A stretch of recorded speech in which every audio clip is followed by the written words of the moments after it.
성전이라도 던져버리리니 제목으로 하나님 말씀 선포하도록 하겠습니다. 우리 신자는 복받은 자들입니다. 은혜 받은 자들입니다. 맞습니까? 네, 아무도 건드리지 못합니다. 이 아무도라는 그 범주에는 사탄도 포함돼요. 사탄이 함부로 하나님의 백성을 건들지 못하죠. 신자는 하나님의 아들이고 거룩한 자가 되었기 때문에 존재가 바뀌어버렸어요. 그래서 신자가 이 세상에서 가장 복된 자입니다. 이 세상에서 모든 복을 다 가진 자입니다. 하나님으로부터 모든 복의 약속과 은혜의 약속을 다 받은 자예요.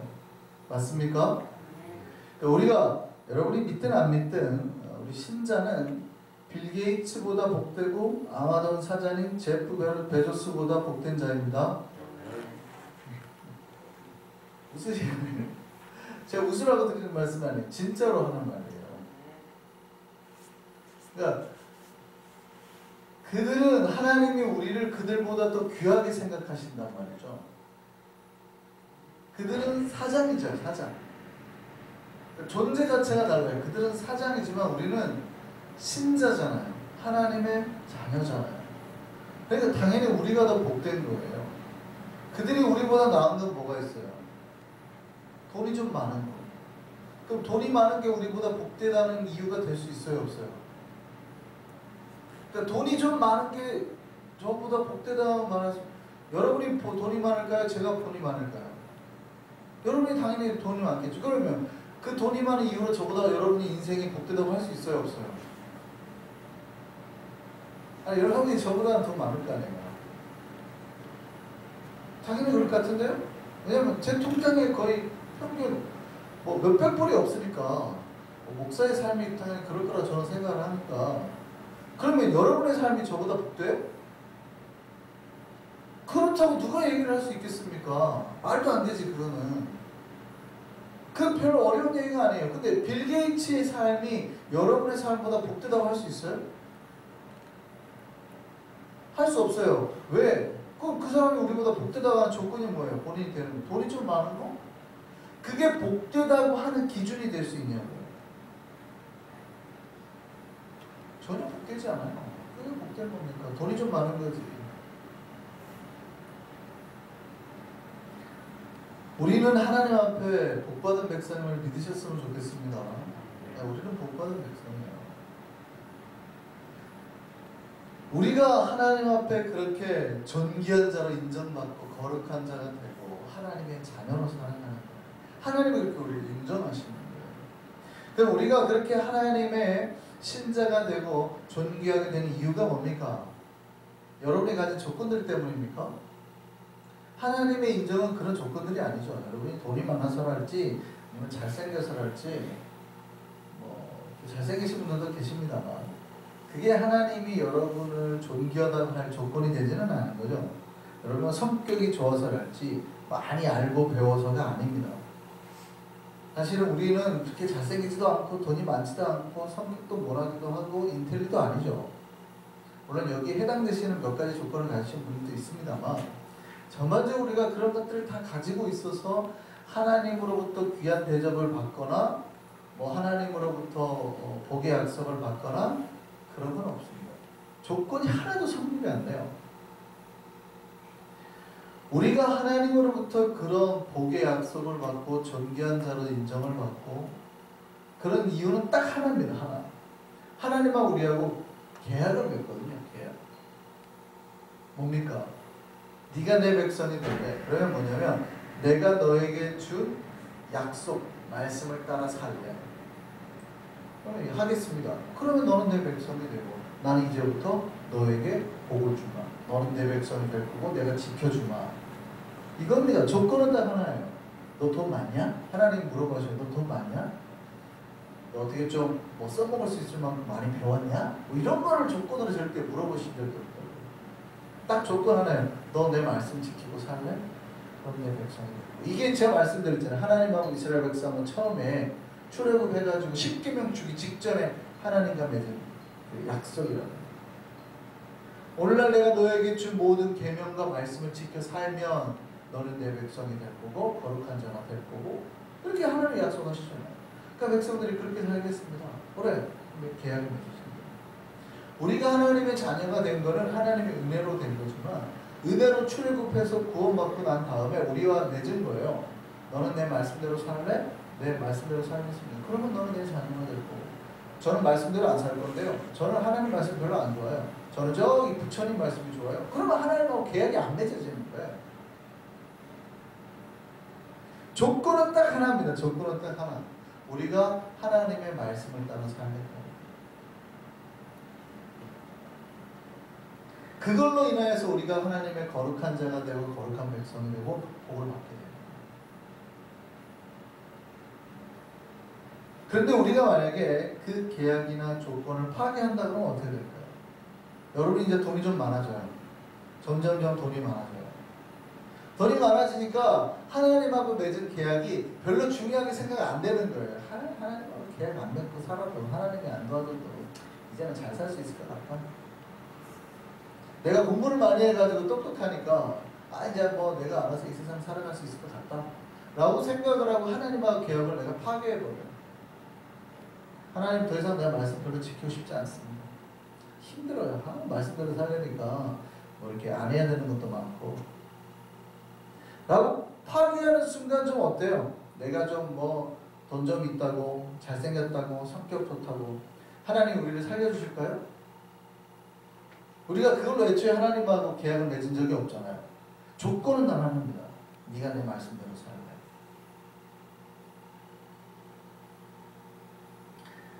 우리가 하나님과의 그 계약과 조건을 파괴한다면 결론은 어떻게 돼요? 하나님이 봐주시는 게 아니라 그냥 끝나는 거예요. 계약이 파괴되는 순간 우리는 사탄의 손 안에 들어가게 됩니다. 사탄이 이렇게 막 주물럭주물럭 할 수 있는 그렇게 바뀌어버립니다. 오늘 본문이 예루살렘이 파괴되는 장면, 가장 충격적인 사건 중에 하나죠. 구약에서. 그러니까 하나님의 약속의 땅이 하나님의 임재의 처소가 파괴되는 장면이에요. 남유다의 마지막 왕이 시드기야가 이 요시아의 세 왕이 아들 세 명이 끝내 하나님의 말씀을 따라 살지 않았습니다. 끝내. 이유는 여러 가지죠. 국제 정세가 그래서 여러 가지 위험한 나라 상황이어서 이렇게 믿음 따라 살기보다는 자기 판단 따라 사는 거예요. 세 왕. 근데 결국 마지막은 어떻게 돼요? 시드기야는 자기가 보는 앞에서 그 아들들이 다 죽임을 당하고 시드기야 본인은 두 눈이 뽑히고 그리고 바벨론으로 끌려서 잡혀가고 그리고 이제 바벨론 군대가 예루살렘에 들어와서 파괴하기 시작하는데요. 그들을 지켜줬던 성벽을 다 허물어버려요. 왕국이며 귀족들의 집이며 심지어 성전까지도 모두 파괴해버리고 말입니다. 그러니까 굉장히 충격적인 사건이에요. 여러분 우리 교회가 무너지는 거 굉장히 충격이겠죠. 근데 교회가 무너진 정도의 사건이 아니라 성전은 하나밖에 없잖아요.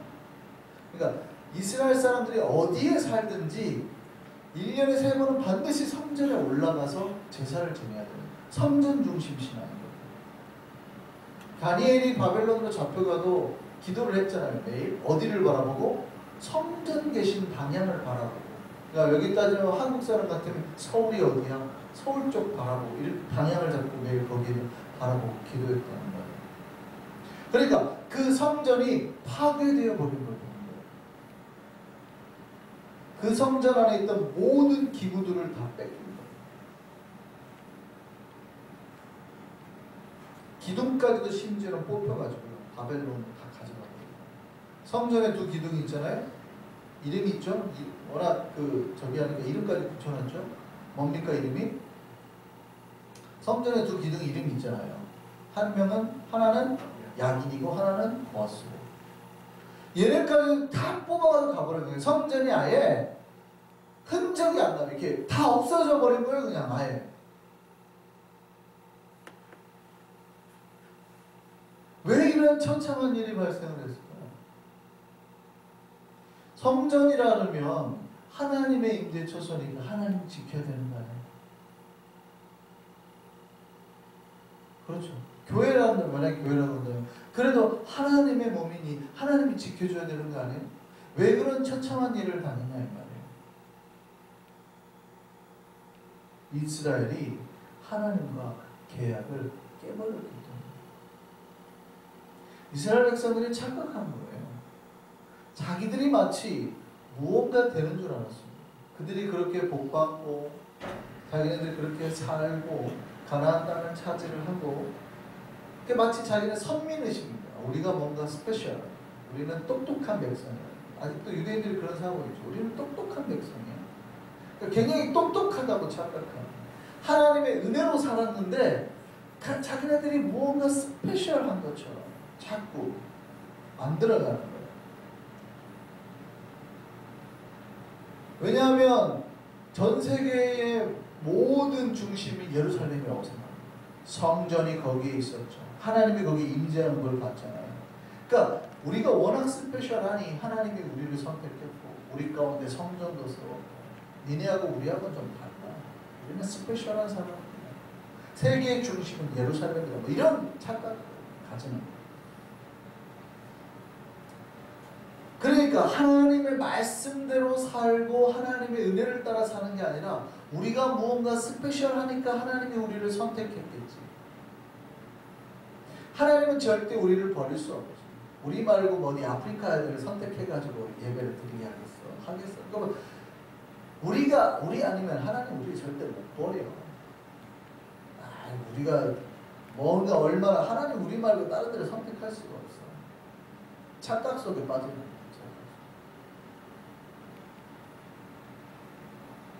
성전이 스페셜했던 이유는 거기에 뭔가 특별한 게 있어서가 아니에요. 하나님이 그곳에 임재했던 이유는 하나님의 말씀이 있었기 때문에.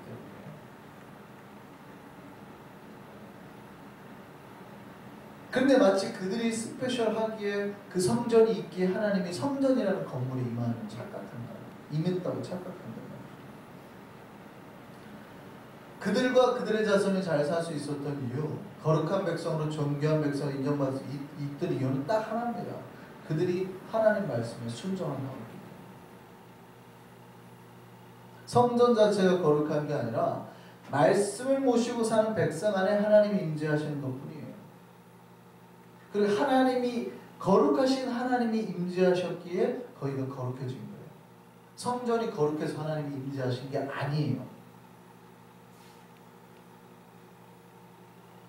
그럼 우리가 어떻게 잘 알아요? 성전을 누가 만들었어요? 성전을 누가 지었어요? 성전을 누가 지었어요? 솔로몬이 만들었어요. 솔로몬이 성전을 만들고 난 다음에 하나님 앞에 기도하잖아요. 봉헌식을 합니다. 하나님 앞에 드리는 거예요.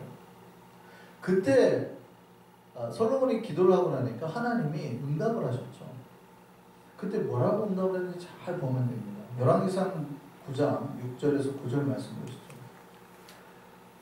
이 성전을 바쳐서 하나님 앞에 드렸는데 하나님이 그 성전을 기뻐한 게 아니에요. 성전을 바쳤더니 하나님이 그래 네가 대견하다 야 성전을 바쳐서 나한테 줬네. 그 비싼 것들을 재료들을 모아가지고 나한테 바쳤냐고 하나님이 기뻐하시지 않고 굉장히 시크하게 대답을 합니다. 알았어 알았고 내 말 잘 들어 이렇게 말합니다.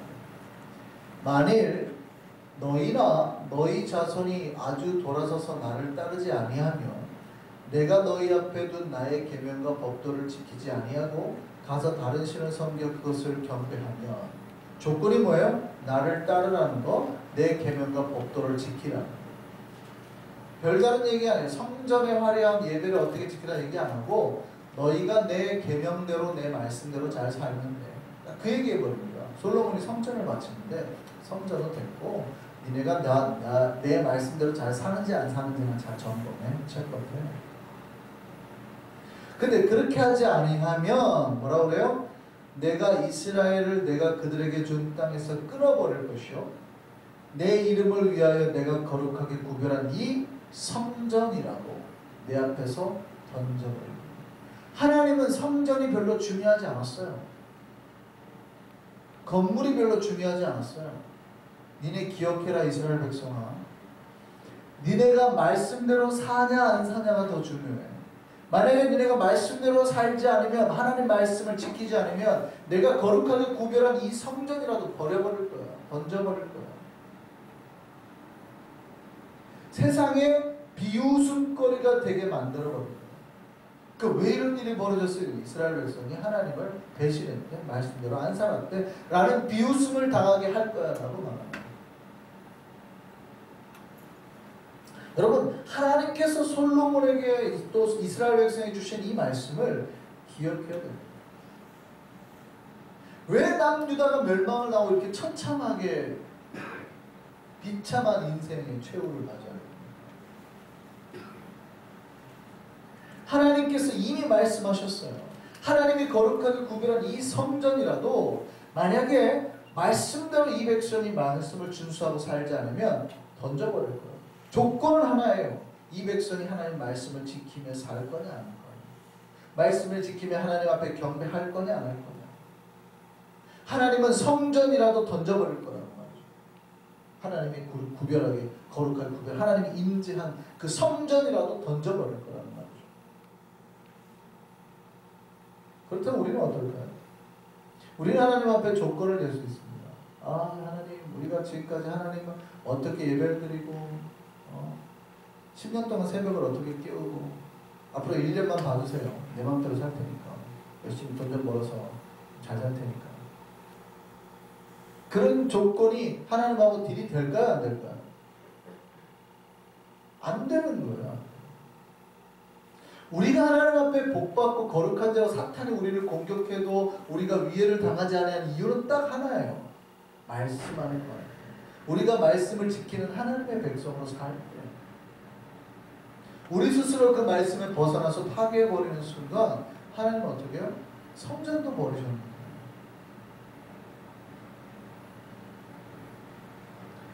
바울은 우리가 하나님이 거하시는 성전이라고 말했습니다. 이 말에 자만하시면 안 돼요. 우리가 성전인데 하나님께서 우리를 버리지 않으실 거야 라고 자만하시면 안 된다. 우리가 하나님하고 맺은 언약의 조건은 아주 간단해요. 우리가 주님의 말씀을 지키고 주님을 바르게 경배합니다. 만약 우리가 우리 스스로 생각하기에 우리가 복받을 아주 많은 조건을 가지고 있는 것 같아요. 나는 뭐 집안도 좋고 건강하고 뭐 돈도 많고 똑똑하고 조건이 많은 것 같아요. 그런데 주님의 말씀을 거역하거나 주님을 경배하지 않으면요 곧버림을 받습니다. 남유다가 그래서 멸망하고 말았죠. 그러니까 이 멸망이 므낫세 때부터 가속화돼요. 요시야 왕 때문에 하나님이 멈춘 거예요. 잠깐 멈추신 거예요. 그럼 만약에 요시야 왕의 이 믿음대로 그 아들들이 다 했다 그러면 남유다가 멸망했을까요? 안 했을까요? 안 했습니다. 근데 그 아버지의 믿음을 따라 하지 않고 새 왕이 다 국제 정세가 워낙 안 좋아요. 남쪽에서는 애굽이 오고 북쪽에서는 바벨론이 오니까 믿음 따라 살지 않고 국제 정세를 따라 자기의 생각과 판단을 따라서 다 행동합니다. 그러니까 새 왕이다 포로로 잡혀가거나 죽이면 당합니다. 그렇게 멸망하고 말았습니다. 남유다가 존재할 수 있었던 이유는 말씀이에요. 말씀. 다윗이 주님의 말씀으로 세운 나라였기 때문에 그 나라가 존재했던 거예요. 근데 말씀을 버리니 나라의 존재 이유가 사라진 거죠. 신자의 정체성이 여기 있습니다. 주님께서 우리를 부르신 이유는 우리가 주님의 말씀을 지킬 거룩할 자이기 때문이에요. 저와 여러분이 멋있었어가 아니에요. 만약 우리가 주님의 말씀을 버리면 주님은 그동안 당신이 머무셨던 성전이라 하더라도 여러분 안에 머물었어요. 하나님께서. 그런데 우리가 말씀을 버리면 그 성전이라 하더라도 버리실 거예요. 그 경고하신 대로 하나님과의 계약을 깬 그 대가는 아주 참혹할 거예요. 근데 여기서 반대로 생각해 보면 돼요. 반대로. 다윗이 그러면은 이렇게 다윗이 복을 받고 대대로 그럼 지금까지 복을 누렸던 거는 뭔가를 생각해 보면 돼요. 다윗이 무슨 복을 받을 만한 근거나 조건이 있었습니까? 다윗의 원래 직업이 뭐예요? 목동이죠, 목동. 목동의 오늘날로 따지면 뭡니까? 가장 목동은 하층민이에요. 이스라엘사에서 하층민. 그러니까 다윗이 별로 잘난 게 없어요. 집안이나 뭐나 다윗이 뛰어난 게 하나도 없다는 얘기예요. 여기에서 어디 델리에서 이렇게 잡일, 허들의 잡일하는 어떤 소년, 그죠? 심부름해주는 소년이었던 그런 잡이라는 거. 오늘날로 따지면 그렇게 막 똑똑한 엘리트층이 아니에요. 다윗의 잡이 그거예요. 그런데 사무엘이 그것을 찾아가서 그 아이에게 앞으로 왕이 될 기름 부음을 해버린 거잖아요. 굉장히 충격적인 사건이거든요. 그러면 다윗은 왜 복을 받았냐는 거예요. 조건은 하나죠.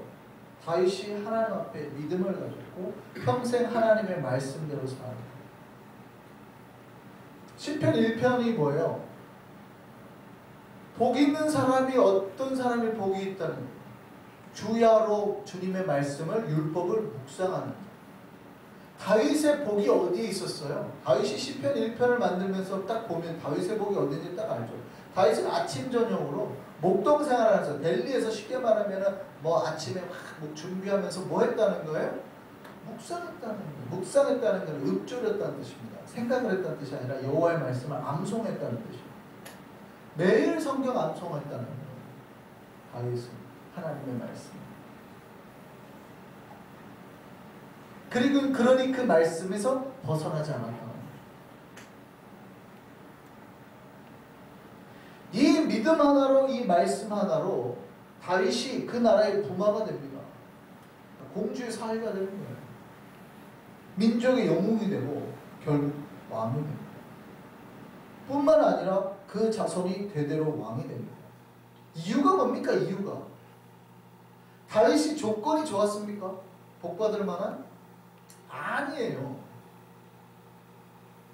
하나님이 우리에게 복 주는 조건은 하나예요. 여러분이 건강하거나 여러분이 뭐 얼마나 잘났거나 돈이 많거나가 아니에요. 아무 상관없어요. 여러분이 몸이 아프셔도, 여러분 때로는 뭐 집안이 안 좋았어도 그런 거 아무 상관없어요. 조건은 딱 하나예요. 조건 하나. 하나님과의 계약. 내가 평생 말씀 따라 살겠습니다. 믿음 지키고 살겠습니다. 그러면 하나님 그때부터 복을 주시는 거예요. 다윗이 보여줄 게 그거였고, 다윗의 마지막, 이 남유다의 마지막 이 시드기야가 보여준 게 또 그거예요. 말씀대로 살지 않았더니, 머리를 쓰고 살았더니 멸망합니다. 머리를 쓰지 않고 말씀대로 살았더니 하나님이 복을 주시더라고요. 우리가 말씀을 버리면 비록 지금 우리가 성전이라고 큰 소리 칠지 모르지만 버림을 받을 수 있어요. 그런데 말씀 안에 머물면 그 어떤 성공의 조건이 없어도 주님은 우리를 높여서 세상에 가장 존귀한 자의 이름을 가지게 할 것입니다. 이 말씀을 잊지 않고 말씀의 성전이 될 수 있는 저와 여러분 되기를 바랍니다. 그럴 때 우리에게 복이 임함을 믿으셨으면 좋겠습니다. 저는 우리 한성의 백성들이 그런 복을 누리기를 소망합니다. 복은 말씀 안에 있습니다. 주님의 말씀을 듣고 또 말씀을 익혀서 주님으로부터 오는 복을 누리는 우리 삼성교회 YC의 한성의 백성들 되기를 소망합니다.